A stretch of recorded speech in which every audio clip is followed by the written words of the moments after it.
I've been staring at this blank screen for hours, trying to figure out how to start. I don't know why I even care about getting it right. No one's waiting for this story. No one's waiting for me. But I need to write it. My name is Mark. I'm 33 years old, and for the last decade, I've lived under the weight of a lie. A lie that my sister, Katie, told. A lie that destroyed my life, cost me my family, and left me with nothing. And now, after all these years, she's admitted the truth. But it's too late. They all want to fix things now. My parents, Katie. Like this is something that can just be fixed. But they don't understand. When I was a kid, I used to think family was unbreakable. That no matter what happened, my parents would always have my back. That my little sister, Katie, would always be my best friend. She was 4 years younger than me, but we were inseparable. Our parents were strict, always pushing us to be model kids. Katie thrived under it. Straight A's, gymnastics team, student council, the golden child. Meanwhile, I was the disappointment. I wasn't dumb, but school never clicked for me. I barely scraped by, only passing because Katie would help me with my homework. But I had one thing I was good at, electronics. Not programming, not computers, but the physical stuff. Taking things apart, putting them back together. Old radios, broken Walkmans, discarded circuit boards. I'd dig through junk sales looking for parts. My room was my workshop, cluttered with wires, screwdrivers, and half-finished projects. Katie was the only one who ever got it. She'd sit on my bed, watching me solder connections, asking me questions about how things worked. Sometimes, she'd even help. She was good at organizing, keeping my workspace from turning into a total disaster. It was our thing. But looking back, maybe we were too close. Maybe that's why it was so easy for people to believe the worst about me. When Katie started high school, guys noticed her immediately. She was pretty, smart, outgoing. The kind of girl everyone wanted to be around. I didn't like most of the guys who hung around her, but one in particular set me off. Jake, rich kid, senior, drove a brand new Mustang his parents bought him. The kind of guy who thought he could do whatever he wanted because he had money. I caught him trying to get Katie to ditch class with him one day. Something about the way he had his hand on her arm. The way he was leaning in too close. It pissed me off. I lost my temper. Shoved him up against his car. Told him to stay the hell away from her. I remember the way Katie looked at me that day. Not grateful. Not annoyed. Just something else. Something I couldn't place at the time. That was the beginning of the end. Rumors started soon after that. At first, it was just whispers. People saying it was weird how protective I was of Katie. Then the whispers got worse. I didn't think much of it at first. I was used to people talking about me. But then Katie started acting differently. She stopped coming into my room. Stopped talking to me as much. At dinner, she barely looked at me.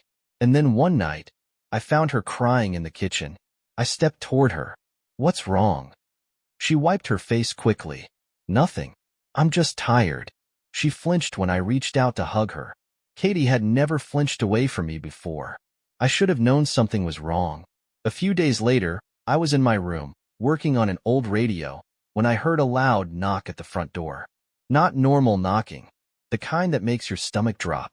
I barely had time to react before my dad called me downstairs. And that's when I saw them. 2 cops. And a woman in a gray suit. My heart started pounding. "Mark," the woman said, "we need to ask you a few questions about your relationship with your sister."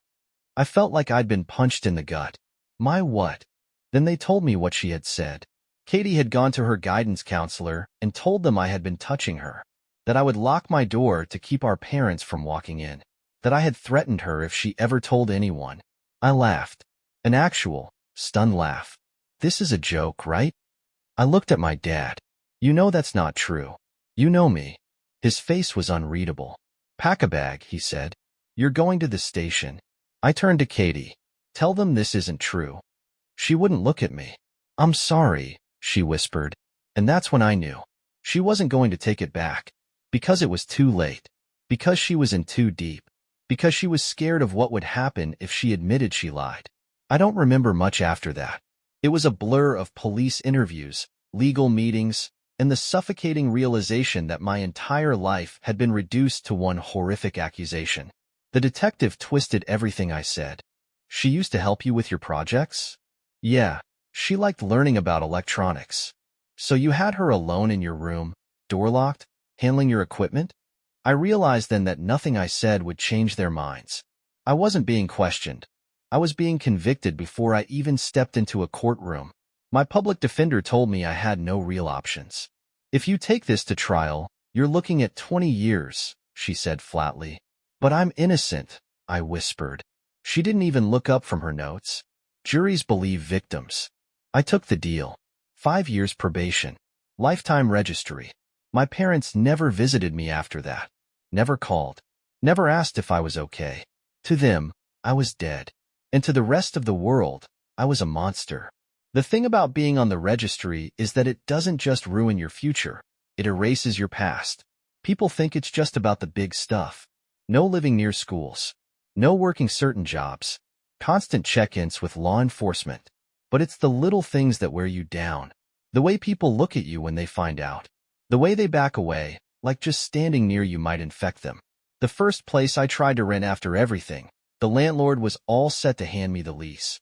She smiled, even made small talk, asking me about work, if I had family nearby. Then she ran the background check. Her whole demeanor changed. Her face tensed, her fingers tightening around the papers. I'm sorry, she stammered, like she had to force the words out. I have grandchildren who visit. I hope you understand. I didn't. But I left anyway. I lost count of how many jobs I applied to. How many times I checked that little box on the application and knew, the second I did, that I'd never hear back. One guy, Mike, finally hired me. He ran a small manufacturing shop, one of those places that took in ex-cons, guys with nowhere else to go. Don't care what you did, he said on my first day. Just show up on time and do your job. So I did. For almost 2 years. The pay was shit, but it was something. I kept my head down, didn't make friends, didn't ask for anything. Just worked. Then someone found out. It started as whispers. People avoiding me, refusing to work near me. I caught one guy glaring at me across the shop floor, his face twisted in disgust. A week later, Mike called me into his office. He looked uncomfortable. Mark, I gotta let you go. I stared at him. Because of the registry? He sighed, rubbing the back of his neck. Look, man, I don't think you're a bad guy, but I got half my crew saying they'll walk if you stay. I can't risk losing my whole workforce. At least he gave me severance. Most wouldn't have even done that. After that, I lost my apartment, slept in my car for a while, got a Planet Fitness membership just so I could shower. Spent my nights parked in 24-hour Walmart lots because security would leave you alone as long as you didn't cause trouble. I tried dating once. Met a girl, Sarah, at one of my temp jobs. She was nice. Didn't ask too many questions about my past. Then one night, she asked why I always had to check the address of wherever we were going. I hesitated. Then, for some stupid reason, I decided to be honest. Told her about the registry, the restrictions. Tried to explain that I was innocent, that it was a false accusation. She went quiet. Said she needed time to think. The next day, her brother and 2 of his friends showed up at my job. I quit before it could get worse. That's when I stopped trying. Instead, I spent most of my free time at the library. It was warm, quiet. No one bothered me there. One of the librarians, Rachel, seemed to figure out my situation pretty quickly, but she never said anything. She just started leaving books on the return cart that she thought I'd like. Electronics manuals, engineering textbooks, stuff most people wouldn't notice. One day, she caught me looking up online courses on the library computer. She sat down next to me and helped me find free ones I could take. Education is everyone's right, she said simply, then walked away. For the first time in years, I felt like a person again. I started learning about cryptocurrency. Figured it was something I could do without anyone checking my background. I got decent at it. Made a little money trading. Enough to get off the streets. But you know what really messed me up? Seeing Katie's life online. She went to college on a full scholarship. Got engaged to some rich guy, Billy. Became a teacher. She even wrote an article for her university paper about being a survivor. People called her an inspiration. Meanwhile, I was eating canned ravioli in the front seat of my car, trying to figure out where I could sleep that night without getting harassed. I used to think about trying to clear my name. But who would believe me? Katie was perfect. I was just a registered offender with no job, no home, no future. That's how I spent most of my 20s. Moving from place to place. Never staying anywhere too long. Never making friends because, what was the point? They'd just leave when they found out. Some nights, I'd scroll through old family photos on my phone. Pictures of me and Katie as kids. Trying to figure out where it all went wrong. What I could have done differently. Then, one day, everything changed. It was just a normal Tuesday. I was at work, found another factory job, better than the last one, when I got an email from a private investigator. At first, I thought it was spam. Almost deleted it. But something made me read it. The PI said he'd been hired by Katie's husband, Billy, to look into her past. Said he'd found inconsistencies in her story. Said he wanted to talk. I ignored it at first. Then he sent another email. This time, with proof. Court documents. Case files. Things I had never seen before. We met at a diner just outside town. The guy, Frank, was older, mid-50s, with tired eyes and a folder the size of a brick. He slid it across the table. Your sister's story is falling apart. I hesitated before opening it. My hands were shaking. Inside were transcripts, emails, even old text messages. And that's when I saw it. Katie had planned the whole thing. There were messages between her and her friends, back when she was 16. Messages she thought were deleted. In them, she talked about needing a nuclear option to keep me quiet. About how she was scared I'd tell our parents about something she'd done. Something with Jake, the rich kid I shoved against his car. Turns out, she hadn't just been flirting with him. She had been sneaking around with him for months. And she got caught. In his car. Doing things she definitely wasn't supposed to be doing. She panicked. Thought I was going to tell mom and dad. Maybe because I'd always been protective. Maybe because she knew they'd actually believe me. So she made up the accusations. And once the words were out, she couldn't take them back. Frank leaned back in his seat, watching me. I've been doing this job for 30 years, he said. Never seen someone screw up their own lie this badly. I stared down at the folder. My pulse pounded in my ears. She knew. She knew what she did. And she let it happen anyway. I don't remember leaving the diner. 1 minute, I was staring at those messages. Katie's words, her plan, her lie. And the next, I was outside, gripping the folder so tightly my fingers ached. She knew. She had always known. And she let it happen anyway. I don't know how long I stood there, my mind spiraling through every wasted year. Every job I lost, every door slammed in my face, every time someone looked at me like I was filth. All because of her. Frank stepped outside a few minutes later, lighting a cigarette. He didn't say anything at first, just leaned against the wall, watching the passing cars. Finally, he let out a slow stream of smoke and said, Billy's the one who hired me. Your sister's been acting weird lately. I forced myself to focus. Weird how? Frank shrugged. Drinking too much. Having these sudden outbursts. She started vanishing for hours without an explanation. One night, Billy found her crying over old family photos. Asked her what was wrong, and she shut down completely. He flicked the cigarette ash onto the pavement. That's when he called me. I let that sink in. Katie, the perfect golden child, the survivor, the one everyone believed, was falling apart. Frank pulled one last paper from his jacket and handed it to me. She confessed. I hesitated before taking it, my stomach twisting. The paper was slightly crumpled, like Billy had been gripping it too tightly before handing it over. I read it 3 times, my brain refusing to process the words. She admitted it. She said she lied. She even tried to make excuses. Said she was young, scared, didn't think it would go that far. I should have felt relief. I should have felt something. But all I felt was rage. It had taken more than a decade for this to come out. 10 years of my life, stolen. And now she gets to cry about it? Now she gets to feel bad? Frank crushed his cigarette under his boot. Listen, this isn't going to magically fix everything. The legal system doesn't like admitting it made a mistake. I don't care about the system, I said, my voice hollow. I just want my life back. He nodded. This is a start. The next day, I called a lawyer. A real one this time. Not some overworked public defender who had already decided I was guilty. We filed for post-conviction relief based on new evidence.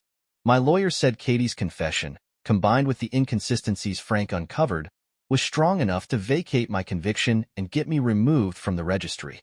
It took months. Hearings, appeals, waiting. Every second felt like a lifetime. But eventually, a judge ruled in my favor. My record was wiped clean. I should have felt free. But all I could think about was how long it had taken. How much I had lost in the process. A week later, an envelope landed in my mailbox. No return address, but I knew who it was from before I even opened it. My parents. The first contact in 10 years. My hands shook as I tore it open. Not from excitement, just sheer disbelief. Inside was a letter written in my dad's stiff, impersonal handwriting. They wanted to meet. Said Katie had finally come clean. Well, partially. She spun some watered-down version of the truth. Made herself sound like a scared little girl who made a terrible mistake. No mention of the calculated lies. No mention of how she planned it. But apparently, it was enough for them to finally believe I was innocent. Tucked inside the envelope was a check.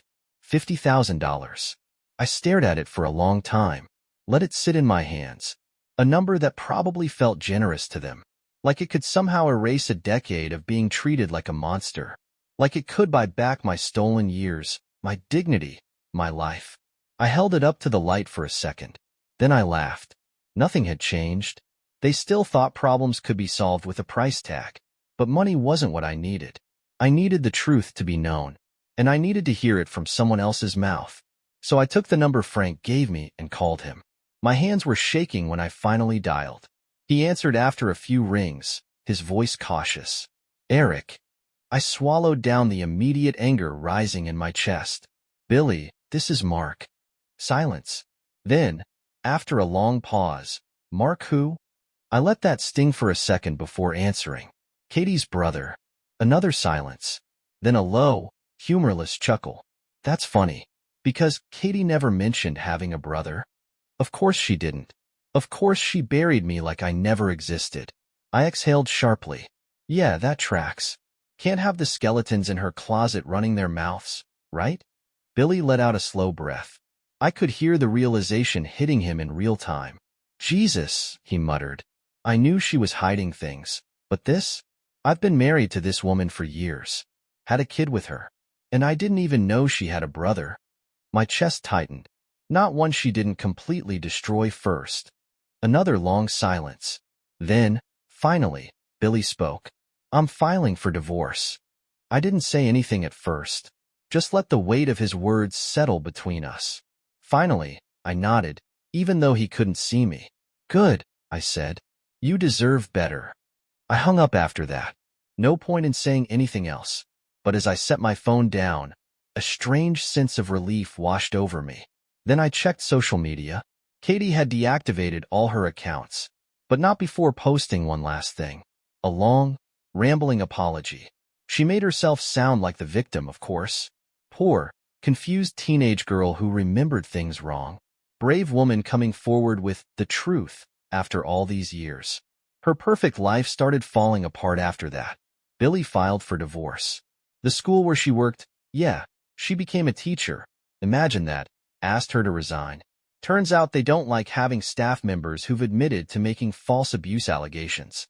Billy got full custody of their kid. She tried to fight it, but Frank's investigation had uncovered other lies. Lots of them. Not just about me.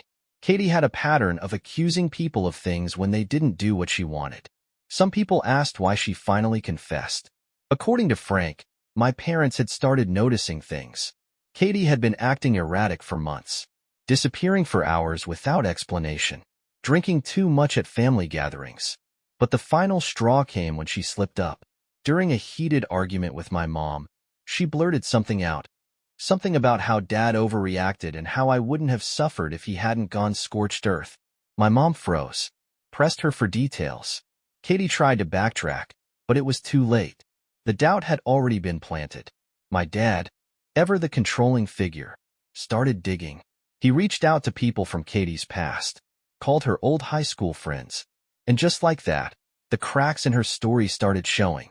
By the time Billy hired Frank, Katie was already spiraling, trying to patch together a lie that was quickly falling apart.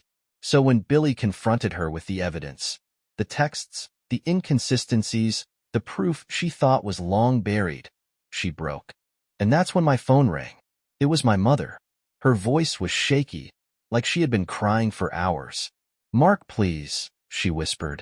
"We need to talk." I almost hung up right then, but something in her tone kept me on the line. I should have hung up. I wanted to hang up, but something about the way she said my name, like she was barely holding herself together, kept me on the line.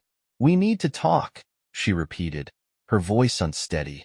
I let the silence stretch between us. I wanted her to feel it, to sit in the weight of what she was asking. Finally, I exhaled. "Talk about what?" She hesitated. "About everything." I let out a bitter laugh. "Everything? You mean the part where you threw me away? The part where you let me rot for 10 years while Katie played the victim?" "Mark." "No," my grip tightened on the phone. "You don't get to act like this is new to you. You knew something wasn't right, didn't you? Maybe not at first, but later. You knew, and you still did nothing." She inhaled sharply. "We made a mistake." "A mistake. A mistake is forgetting someone's birthday. A mistake is burning dinner. What they did wasn't a mistake. It was a choice." I clenched my jaw, swallowing the rage burning in my throat. "I don't think we have anything to talk about." "Mark, please," she whispered. She finally told us the truth. She admitted it. "Yeah." My voice came out cold. "And what did she say?" Mom hesitated. "She said she was young, that she was scared, that she didn't realize how far it would go." I laughed. A hollow, empty sound. Right. Because it just got out of hand. Not because she planned it. Another pause. I could hear her breathing, shaky and uneven. "She's suffering, Mark." I closed my eyes. Of course. Of course this wasn't about me. Katie was the one suffering now. Not me, the one who lost everything. Not me, the one who spent a decade being treated like a monster. No, Katie was the one they were worried about.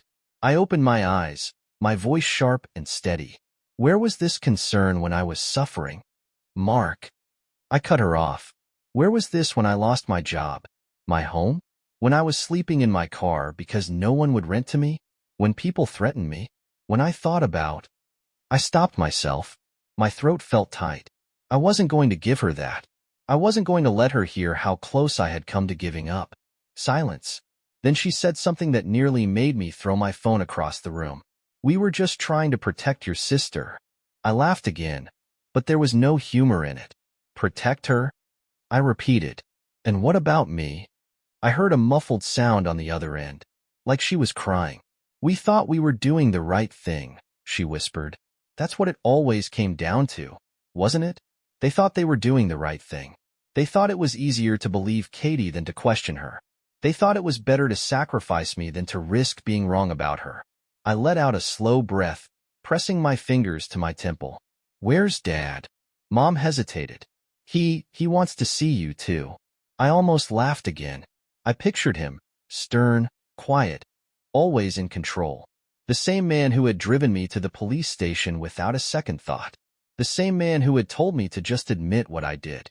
I had spent years wondering if he ever regretted it, if he ever had a single moment of doubt. And now, he wanted to see me? I didn't even realize I was speaking until the words left my mouth. "Fine." Mom sucked in a breath, like she hadn't expected me to say yes. We can meet somewhere," she said quickly. "Wherever you want. Just tell me when." I gave her a time and a place. A small diner off the highway, halfway between our cities. Then I hung up. I sat in silence for a long time after that. I should have felt something. Anger. Sadness. Anything. But all I felt was numb. The day of the meeting, I got there early. Not because I was eager to see them, just because I didn't trust them not to pull something. When they arrived, I saw my mom first. She looked older, more tired than I remembered. Her hands trembled as she clutched her purse, her eyes red-rimmed like she'd been crying. Then I saw my dad. He had aged, too. Deep lines carved into his face, his posture not as straight as it used to be. But his expression was the same as the last time I saw him. Cold. Like he had already decided how this was going to go. Mom tried to hug me. I stepped back. "Let's just sit," I said. She blinked hard, nodding. We sat in a booth near the back. The air felt heavy, thick with things left unsaid. Mom started first. "We're so sorry," she whispered. "We should have believed you." I stayed silent. "We know we messed up," she continued. "We want to make it right." I finally looked at my dad. "You have nothing to say?" He stared at me. His face was unreadable. Then, finally, he spoke. "We did what we thought was best." I let out a breath. "Of course you did." He set his jaw. "What do you want from us, Mark? You want us to beg?" I scoffed. "I don't want anything from you." Mom reached into her purse, pulling out an envelope. I already knew what was inside. She placed it on the table, sliding it toward me. 50,000, she said softly. "We thought maybe it could help." I stared at the check. Then, slowly, I picked it up, held it for a second, and ripped it in half. Mom let out a small, broken sound. Dad's face barely changed. I leaned forward, resting my elbows on the table. My voice was calm, steady. "You made your choice," I said. "Now you get to live with it." Dad clenched his jaw, but he didn't say anything. Mom reached for my hand. "Mark, please. We love you." I pulled back before she could touch me. "You don't love me," I said quietly. "You loved the idea of me. And when that idea didn't fit your version of reality, you threw me away." She covered her mouth with her hands, tears spilling down her cheeks. Dad finally exhaled, rubbing a hand over his face. "You have every right to hate us," he said, his voice rough. "But we're still your family." I shook my head. "No," I said simply. "You stopped being my family the moment you decided I wasn't worth fighting for." A heavy silence fell between us. They had expected anger, yelling, maybe even violence. But I didn't need to yell. They were drowning in their own guilt without me saying another word. Finally, I stood. Mom looked up at me, desperation in her eyes. "Can't you try to forgive us?" I met her gaze. "You can't fix 10 years, I said. Then I walked out. I didn't look back. A few weeks passed before I heard from Katie. It was a letter. No return address, but I knew it was from her the second I saw my name on the envelope. I almost didn't open it, almost tossed it in the trash without a second thought. But my hands moved on their own, like muscle memory from a time when I still trusted her. The letter was short. "I don't expect you to forgive me. I just wanted to say I'm sorry." That was it. No excuses. No explanations. Just that. I held it in my hands for a while, my thumb running absently over the edge of the paper. Then I set it down. I never wrote back. Even after my record was cleared, even after the registry was wiped, I still carried the weight of those years with me. Some nights, I'd wake up in a cold sweat, my heart pounding, my mind still trapped in the past, still waiting for the other shoe to drop. But the world had already moved on. Katie lost everything. Billy finalized the divorce. He got full custody of their son, using her confession in court to prove she was unstable. The school she worked at forced her to resign. Turns out they don't like teachers who've admitted to making false abuse allegations. She tried to fight it, but Frank had uncovered other lies, too. Lots of them. She had a pattern of accusing people of things when they didn't do what she wanted. For years, she had everyone fooled. But in the end, the truth always comes out. My parents tried to reach out a few more times. Another letter. A voicemail from my mom. I never responded. They made their choice. Now they had to live with it. I moved to a new city. Started fresh. I opened my own electronics repair shop. Nothing big, just a small place where I could do what I loved without anyone looking at me like I was something to be afraid of. Some days, I still felt the weight of it all. I'd catch myself hesitating before giving someone my name. I'd check the exits of a room out of habit. There were moments when I still felt like the world was watching me, waiting for me to mess up. But then I'd remind myself, I was free. For the first time in more than a decade, I was free. I wasn't the same person I was before all of this. The boy who spent hours in his room fixing radios, who would have done anything for his little sister. He was gone. They buried him the moment they let the cops take me away. I didn't miss him. But sometimes, late at night, I'd scroll through old family photos on my phone, pictures of me and Katie as kids, and I'd wonder, just for a second, if she ever missed me, too. Then I'd shut off my phone, lock up my shop, and go home. And I wouldn't think about her again.